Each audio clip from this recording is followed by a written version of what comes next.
Peace, family. Good evening. How are you? I feel like I should raise that up. Or maybe I'll just no, we're good like this. Okay. So tonight, y'all, we're gonna be hearing from the young folks. I'm next to a church, so I don't know if they're gonna have a revival. It is Friday, and just in case, we got the mics ready. So anyway, so this is Sister Harriet, and tonight we're launching a show that she's gonna do here on Earth Mama Network, and it is going to be called Black Youth View Today with Sister Harriet. And so I want to talk to her today and introduce her to y'all, and kind of hear why she's doing this show. You know, I love it when young people want to share and tell us what's going on in their world, so we just don't make assumptions or think that all young people are having the same experience. And I know as an adult, sometimes I'm talking to other adults and they swear we had the same experience, and we haven't. So we're going to be talking to Sister Harriet, and basically, Harriet, what's making you do this show? Okay, so what inspired me to do this show is just noticing the difference between myself and other youth. Like, they put us all in the same category. I don't believe that's true. Like, we're not portrayed on TV and social media as being intelligent or actually knowing what's going on in the world, but I do. So I want that to be known. So let me ask you this. What are some of the things you want to discuss that you think maybe we don't know about young people? So I want to discuss things such as lack of family structure in the Black community, problems I face as a Black teenage girl, and the injustices we still face today. Okay, so let's look at some of these real quick. So, what are some of the misconceptions you think society, and when I say society, I'm also including other Black people. What do you think are some of the misconceptions we have about you all?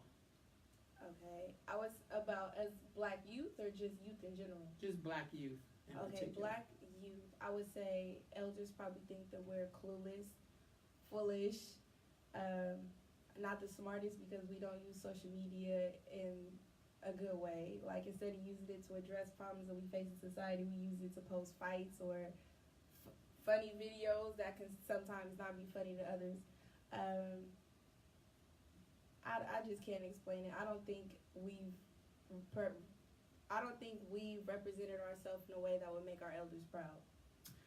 So, okay, so in saying that, do you ever look at what young people face, say, like 25 years ago? I would say it was tougher 25 years ago, and since we have had everything paved out and it's just better for us, we need to take advantage of that. In which ways? In which ways? I feel like what I'm doing right now, I'm taking advantage of that. Right on. Right on. Okay. Now, you talk about family structure. What do you mean when you say that? I would say there's a great lack in family structure because not a lot of Black teens come from a two-parent household, or I just feel like two-parent household in general, like, because they don't have it, their parents probably didn't have it, and it's just a cycle. So how do you think we break that cycle? By teaching us how to love each other. But how will we do that? You know, I'll drill down on stuff. Yeah, okay. So how do you think we're going to do that? Keep talking, I'm going to fix this camera. Go ahead. I think it needs to all start with what we've learned. And if we learn to love each other by probably, supporting each other, a lot has to do with TV, too. On TV, you don't see a lot of Black people together. You see probably interracial marriages. Not saying anything's wrong with it, but that's a lot of what we see, and that's a lot of what people want. That's what represented. People want us to do what they see on TV. Do you think in your generation there's a lot of leaders evolving for young folks? There isn't a lot, but I think there's some out there. Right on. Okay, so that's one topic. What are your views about love? Love.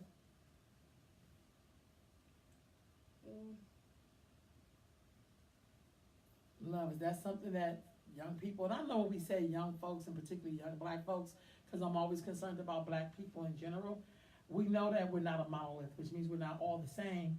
However, I like to talk to young people to know, what is it that y'all really think? Do you believe in love? Do you see us loving each other enough?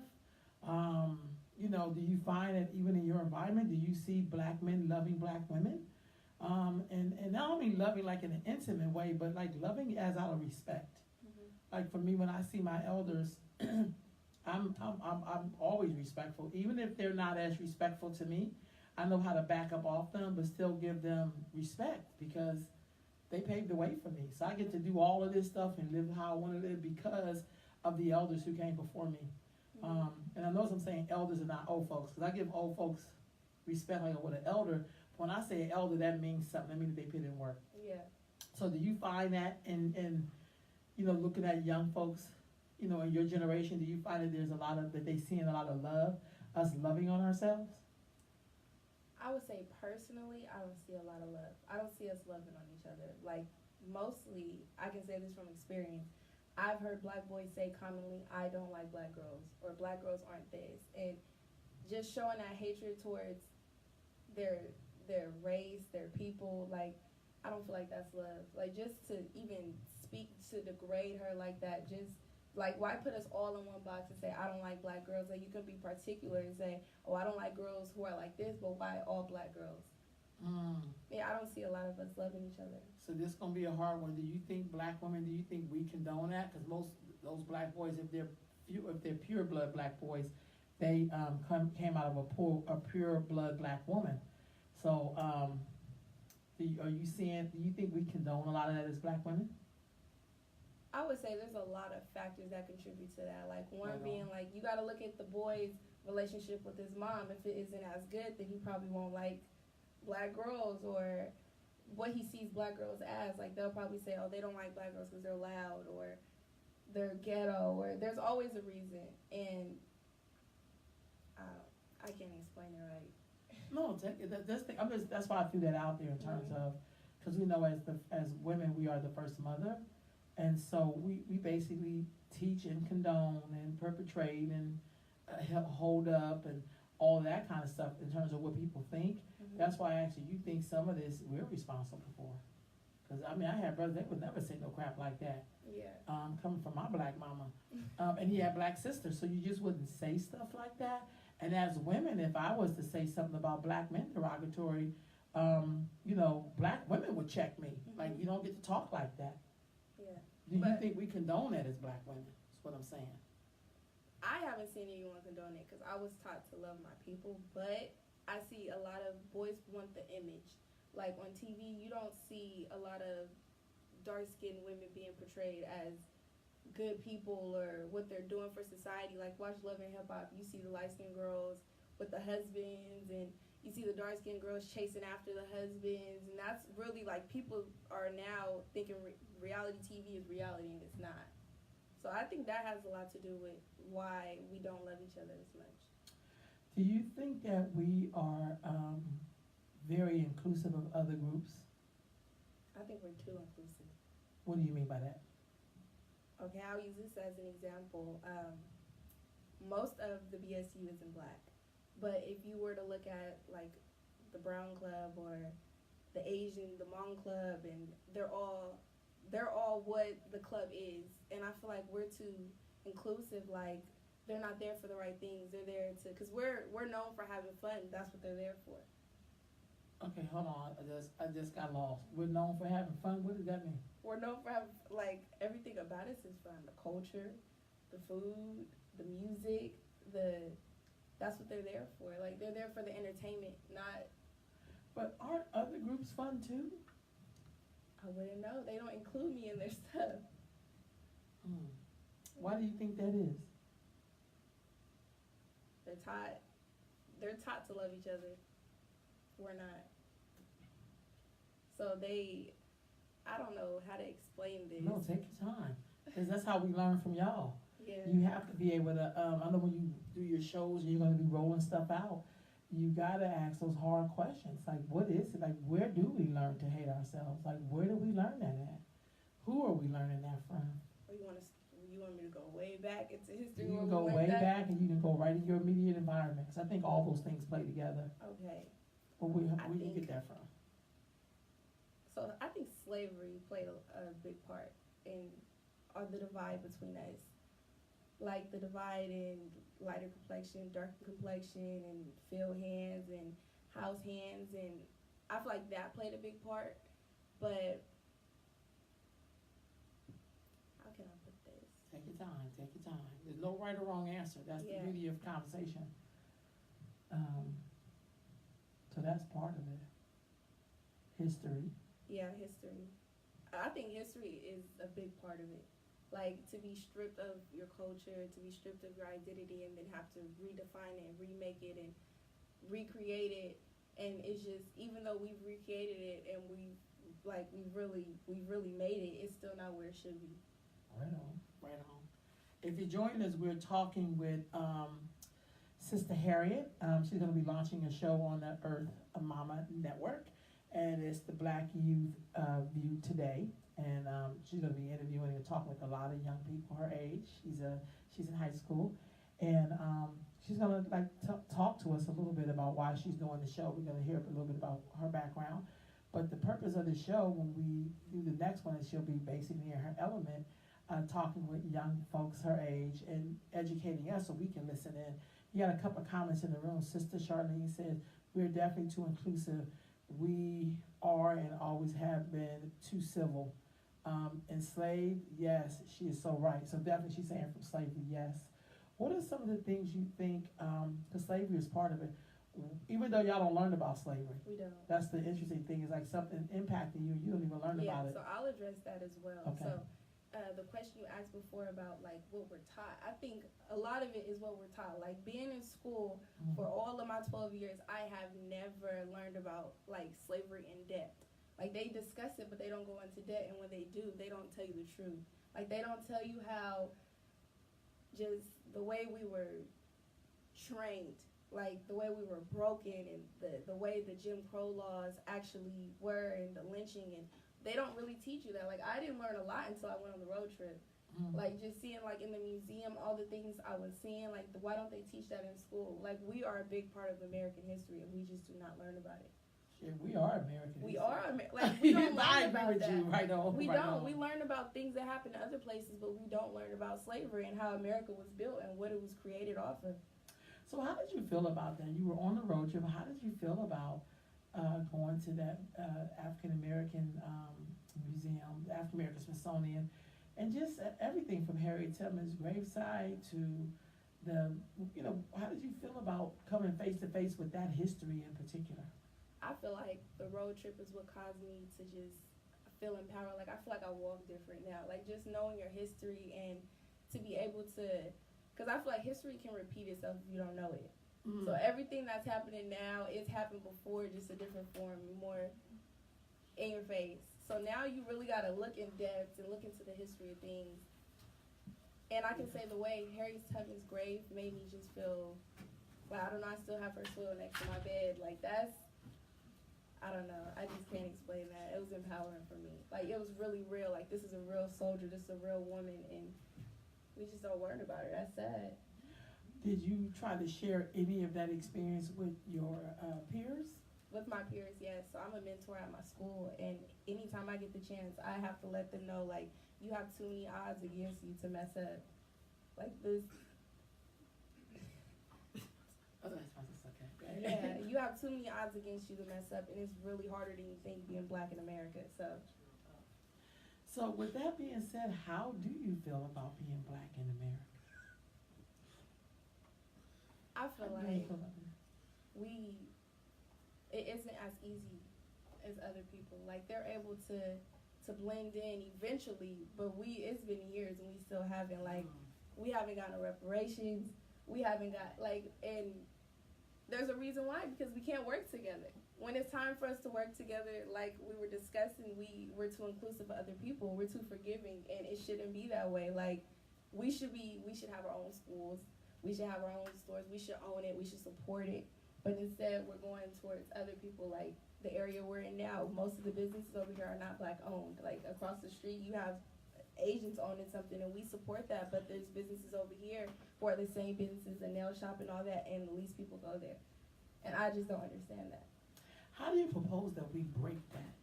And is it possible to break? One of the comments in here, the sister basically said, it is history and it continues trauma of racism, because we are talking about, because we were traumatized and terrorized and brutalized and God, all kind of sides, victimized, the whole nine. So how do you propose? Because here's the thing. So now we are passing the baton to you, whether we doing it in the ceremony or not. How do y'all propose to break some of that? Because y'all still doing team light skin, team dark skin. Y'all still doing that stuff. I feel like it's just Y'all got that from somewhere, probably from us. But it needs to be addressed, and and not addressed like in schools and all that. I feel like with the president, with the government, because the government was all built off that. So in order to break that, we have to break all that down. How everything was created, like slaves or enslaved African Americans built the White House. We don't talk about that. We should know that. Like, I feel like if you just know your history, you walk different, just to know where you came from. Because we won't ever know exactly where we came from, but just to know that we can break some of that, yeah, it's systematic. wow, well, we depending on y'all to do it. That's why I keep saying, how do y'all propose? Because y'all have to, be in leadership roles in your own community. Like, I know for myself, when I hear people use certain languages, I challenge them on it.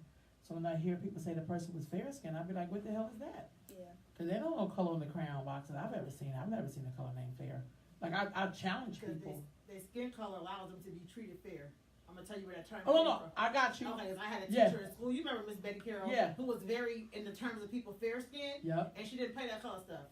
And she said they came up with the term fair skin because you were treated more fair, equal to white folks. Right on. And the darker you weren't fair skinned, you were unfair. So they would continue to step on you and treat you bad. So go ahead. Right on. That's why, like, y'all gotta know that so that y'all will break that thing down. But how do you see team light skin, team dark skin affecting young black people today? Because the white people, we all black, so I don't really understand. Listen. So in high school, even though I feel like that term is so like middle school, like that's what we was on at that time. Right. But now I feel like it's not said, but it's more like when they say they don't like black girls, they're particularly talking about the darker skinned girls. Like that's what I feel like. Lighter skinned girls don't really, for people who have that mindset that there's a difference between light skin and dark skin, they feel like light skin is more white and more acceptable and darker skin is not okay. But they don't know, like, we all came from that. So I feel like if we knew that, it would be better. Just knowing our history would just make us walk so much different. Wow. Knowing your history would make you walk so much different. Got a couple of comments in here. Sister Nunley, Cecile said, we cannot blend into their agenda. Is to keep us as the underclass. Right on. We won't ever be able to blend in. That's just not possible. I'm with you, sister. Sister Charlene said, check out girltech.org. Mama Harriet saved herself before she went back for others. We are black women who work on our own healing, leading the way for others. Right on. So on the road trip, we had a chance to go to Harriet Tubman's. Besides going up into Canada and seeing where she went to church and stuff like that, we also had the wonderful opportunity of going to her gravesite, which was really your idea, because I've never been there. And it was. We prayed there, we sang there. People left her cards. I thought it was very interesting. We went to Frederick Douglass gravesite first, and it was kind of like gophers coming out the ground. It was kind of scary. But when we got to Harriet Tubman's, first of all, she's somebody's backyard because it's a federal cemetery. But if people left cards and pictures and flags, and people wanted the dirt and stuff. So she's a symbol to people. Like, it's like she's a symbol.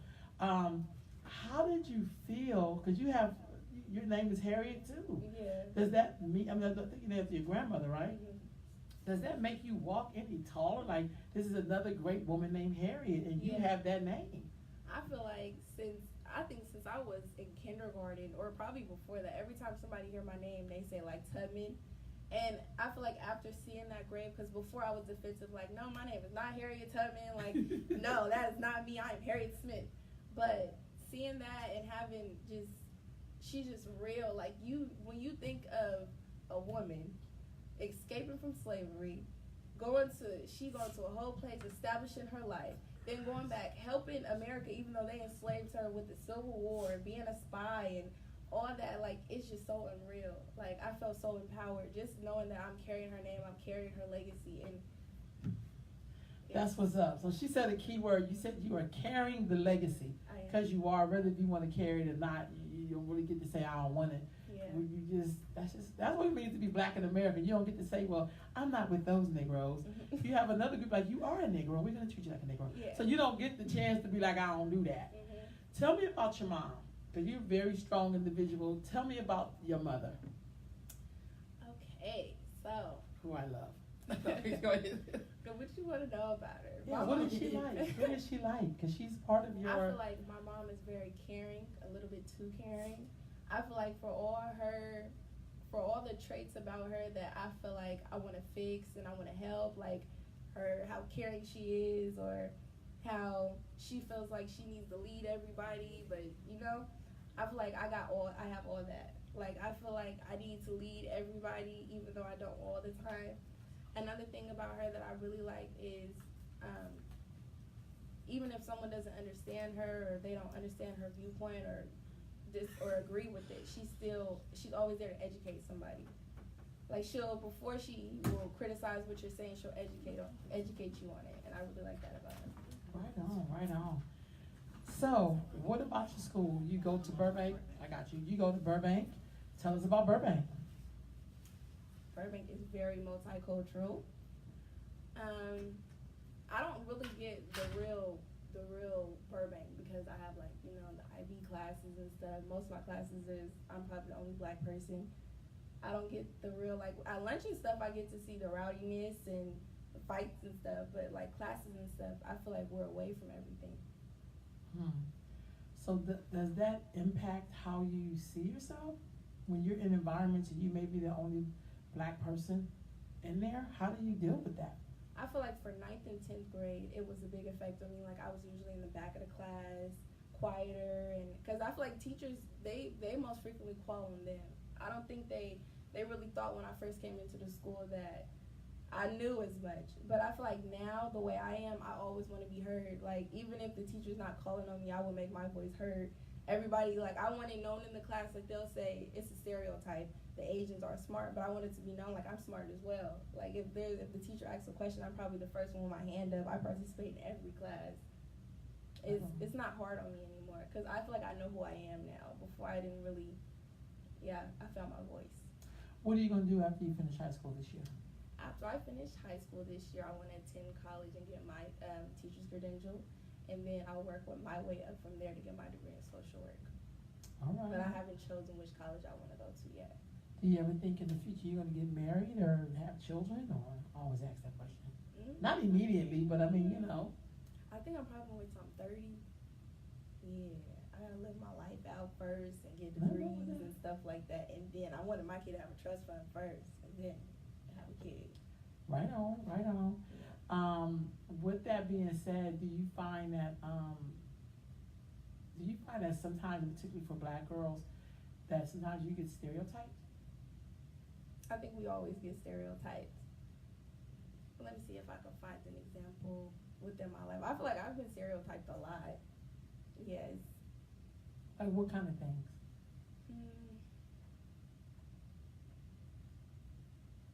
I can say one, stores. I get followed around a lot. Two, I feel like, or let's use this as an example, when people who aren't the same race as me, when they come up to me and say, hey girl, or stuff, they don't say that to other people, but why do you say that to me? I feel like that's stereotype when they, oh, hey girl, that's not how you talk. Or hey sister, and I don't like stuff like that. I always say, excuse me? Yeah. I try to act like that's not my culture. I'm like, I'm sorry. Are you my mom or something? Or let's say one today, this girl had got a text from somebody, and she was like, oh, I don't understand what this means, but he's black. Maybe I'll ask Harriet. Yes. Wow. Yeah, that's kind of bold. Yes. Do you think black boys have it hard? In a way, I feel like sometimes they have it harder than us, because we're able to be sweet with it and stuff. They're looked at as the person who's gonna get them. Oftentimes people of other races are scared of them. That's why you have so many police shootings and stuff, because they assume just by looking at them that they're out to get them, and it's really not. Like, Where does that come from? In your mind, I just, I have to Where do you refer think back it come to from? history. right on. Refer back to history. Like, I feel like the black man that's what they use to break the whole culture down, break the whole people down. Like, once, like, just, I don't know what book it was that we read on the road trip, but There's a lot of stuff we got on the road trip. yeah, I think But- it was just how they were saying breaking a buck. Buck breaking. That's Yeah. one of the books we got. Yeah. I I think remember that. yeah, that how they talked about the things that they would do to the black man and all that type of stuff. So I would say in a way they have it harder than us because they're not able to disguise that. Like, they're always going to be black, they're always going to be a man, and that makes them, and like they look at them as inferior, even though like the size and stuff. Like, I don't know. I get what you're saying. Yeah. See, your generation gotta know that stuff because y'all experiencing a lot of stuff, but y'all don't have the history. Like, y'all don't even know why people are doing this to y'all. Yeah. It's kind of, you don't even know why y'all still dealing with the same stuff we've been dealing with for the last 100, 200 years. I mean, y'all don't even have any connection to that. Like with Jewish people, they go to Jewish school, they go to Hebrew school, they learn about their history, who they are, so that they can move in the world and know who they are. Mhm. Y'all don't get that. So y'all be trying to be individuals, which, everybody gonna think, I'm different, I'm unique. But really, you still have to walk through that same reality. You do. Where I hear a lot of kids saying, this teacher's prejudice. I'm like, how can this person's a racist. It's like, how can this person still be a teacher? Mhm. Like, if you don't like black kids, don't work with them. Yeah. Like, go work at the post office, hell. Like, go deliver mail. Yeah. But I just always wonder that, like, what do y'all think? That's why it's so important when you do the show. Like, you're going to have to enlighten your generation because some of them don't know. Now, there's some of them that do know, they doing whatever. But sometimes I find that we don't know. Like, we'll be experiencing something, we think that is something unique to right now in 2018. But I can remember that in 1986, Yeah. Some people can remember that in 1976. I mean, so Mhm. it's like because you have to know history so you know how to move and how to deal with these people when they start acting ugly. You do. And history really does repeat itself. Like, I feel like right now we're back to the civil rights movement. Like, it's back to the same stuff. Like, just seeing how recently a young black man was lynched. Like, that's so sad, and just people don't know the history of that. Like, how that used to happen commonly, and it's Mhm. 2018 and it's still happening. That's sad. It really is. We That's need to real know talk. we need to know history so it doesn't repeat itself. Me too. So, I'm very excited that you're doing the show. I'm definitely looking forward to all your guests. I'm looking forward to hearing and producing the show. I'm always excited about that. I love being behind the camera. But I'm also looking forward to hear what y'all think about dating, about marriage, about love, about finance, about history, about where you are, where you think you're going. I mean, we're in a housing bubble. Housing is affecting black folks. I mean, how do we feel about men being locked up? How do we feel about how we view each other? Like, those are the things sometimes we don't get to hear from us in an honest sense. We hear a lot of people dressing stuff up, but I like to hear from the horse's mouth. Like, what do you think about that? I don't know how y'all deal with when you see somebody saying that they don't like you and they look like you. Yeah. That's very hurtful. Mhm. And do we just do what black women do and be like, it don't hurt me, but it does, because it goes somewhere, It does. So I'm looking forward to it, to seeing what you have in store for us that you're going to share. I think you're absolutely intelligent and brilliant. You've always been that way. You've always represented very well. Thank you. And I think we have to create the images that we want to see. Do you have any favorite, quotes or things that keep you going as you stay in this world? Like, what do Okay. you? My favorite quote is Harriet Tubman, and she said, I don't remember the exact number. I'm gonna say 100. I freed 100 slaves, and I would have freed 100 more if only they knew they were slaves. Right on. How do you link that to Interpret it. today? I interpret it as I can only lead people if they understand what's going on. Like, I can only do so much for the millennials of today. Like, I can let you guys know what's going on. I can tell you guys my viewpoint, but until you guys understand how this affects your life, you will always be mentally enslaved by the government and society and just everything that's going on. Wow. What was one place that, besides Harriet Tubman, that really impacted you on the road trip? The Lest We Not Forget Museum. Oh, we did go there. Yeah. Oh, I forgot about when that. He was like, can you put your arms out like this, and he put the Shackles? shackles on, and then put them around my legs. Yeah. I just can't. Like it's really real. Like I think at that moment, like I had a whole breakdown. Like I had to go outside and just cry for like 15 minutes just to know like that's really real. Like my ancestors really went through that for years. This wasn't just a part of history. No, this lasted like hundreds of years. Mm-hmm. From 1619, probably before that. It's just crazy. And to know that we didn't get anything from that, we just got free back into America. And then not even free, because after that you still couldn't vote, still couldn't go to school. Sharecropping. I just wow. That's the least we forget. The Black Holocaust Museum in Philadelphia, Pennsylvania, and this husband and wife team, they collect authentic slave artifacts. And there's stories behind it. There's a lot of history there. Every year on the road trip, there has to be a stop. Because I think sometimes we haven't appeased our ancestors from that period, which is why I think we keep getting the lessons, while we keep getting 45.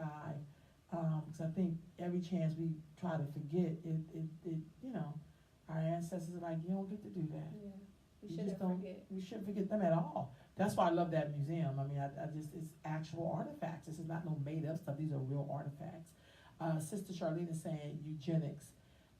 That's what you were probably looking for. Eugenics is this whole system of them thinking that black people are inferior and white people are superior, and which is totally an opposite. We know that everybody on the planet came out of black folks. We know that black and brown eye is dominant, blue, green, hazel eye is recessive. We know that black is dominant, and the opposite end will be white, and that's recessive. That's why they can't do the sun. There's all kind of they stuff. Don't teach us that. Yeah, that's of course why. not. But they know it. Yeah, they know it, but they don't teach us that. They know it. Yeah. But our swag is ridiculous. I just feel like we gotta know that everything we do is just beautiful. Like when we wear colors, it's popping. I mean, everything we do, even if we give an attitude, all of that is just who we are. We're like the originators of everything. I'm always amazed when I see other cultures coming in to our culture, then they come and play with us, then they go back to, being Latino or Chicano, like or Miley Cyrus, or white people, Asians, all of them though, all the other ethnic groups bite off black folks, but then they'll start speaking their language and then your ass is out. No consideration, like this person doesn't speak Spanish or, a Hmong or whatever, let me speak English so they can be a part of the conversation. But I feel like it's always been that. We've always been very inclusive. Like we used to take care of the same kids whose parents were whipping us. Like, and they whipped you when they were old enough. Yeah, just stuff like that. We're just so loving and so caring, and it's always like that. I don't get it. Y'all are challenged like every generation to how do we break that? Because to me, it's about how do we break that thought pattern? How do we break it? And part of it is having courage enough to care about yourself more than you care about your master or your enemy. You have to care about yourself that much more. A lesson I learned from a Jewish person one time, we went to a museum in D.C., in Philly, and he's a Jewish person from Israel. And when these two Hasidic Jews seen him, they thought he was an Arab. And they threw him all kind of shade. And I was very upset because I was like, no, they didn't. And then he started speaking Hebrew, and then they realized that he was Jewish, and then they were like his best buddy. So we were walking back to catch the train back to my parents' house, or my dad's house. When I pointed that out to him, he was like, it's okay because we've been through a lot. And so they had any right to feel like that. And I just was like, what? But the lesson I learned is that black folks, we got to learn some of that for each other. We got to have that forgiving spirit for each other. Instead of being like, I'm still mad at her because she cheated me out of $5, or I'm mad at her because she called me whatever. It's like we got to be a little bit more forgiving and understand that we done been through some stuff. And, we got to love them more than we love our enemy. So, with that being said, thank you so much, because we're going to get this in. I mean, I'm looking forward to your show. I'm looking forward to producing it. We're gonna find out which evening that we want to come and do these lives, and get it all set up. But y'all see the little thing on here. This is Sister Harriet, and she gonna bring it on in. Some of the other things really quick. We also gonna start doing some in-depth conversations on the impact of crack on the Black community. So we're gonna look at everything from love of self and others, the mental health, the cultural identity, the human cost, and the family and community. Like, how did crack really impact Black people? But the difference with these conversations and interviews on this particular topic, we're not talking to former drug addicts or users or drug dealers. We're talking to the community, like children and people who had to live in drug-infested communities. And we want to talk about the effect on the community and how did we make it through that? What were we doing during that time of the crack era? Like, if you weren't using and you weren't selling, how did that impact your environment? So that's that whole part. Then we're going to start looking at Black marriage. Black marriage revolutionaries. We're going to be talking to married couples about celebrating love and being a part of the Great Continuum, because Black people do marry each other, contrary to popular belief. Even though you see them trying to erase there's not so into Black people in the commercial. There's one commercial out now highlighting some bed and the Black woman all in the bed by herself. They got the brother in the bed with the white girl. I'm like, that is fucking blatant as hell. So anyway, we're going to start highlighting some Black marriages. How did they meet? What was the concept of marriage? Why did they get together? How are they building some of those things that we kind of lost in the crack era around generational wealth and all of that kind of stuff? Why do you get married? What's the purpose of marriage? I just think we got to talk about that more. It really saddens me sometimes when I'm talking with, Black young people. They'll talk about having babies, but they're not talking about marriage or being connected to their child's father. And then we made that normal. And that's kind of sad. It should not be normal. Back in the day, if somebody was being a single parent, that was really not a part of their plan, but things happen. But now we have people, support it. My mom used to always say, you never want to be a burden on your society. She didn't make it okay for us to feel like we should be a burden. She said, you have to put your best foot forward. The expectation level was high with my mom on her children. Then we have this next show. We're going to be basically talking about voices of the doers. These are Warrior Woman series. We're going to be talking to women that get it in, because I work with a lot of women, and they get it in for everybody. I don't know if everybody be getting it in for them, but they be getting it in for everybody. And then, of course, we're going to keep on going with Sunday Sitting with Sisters. We're going to keep on going with Traditional Tuesdays, Way to the Path. And those interviews have been going great. I'm going to put the next one up for next Tuesday.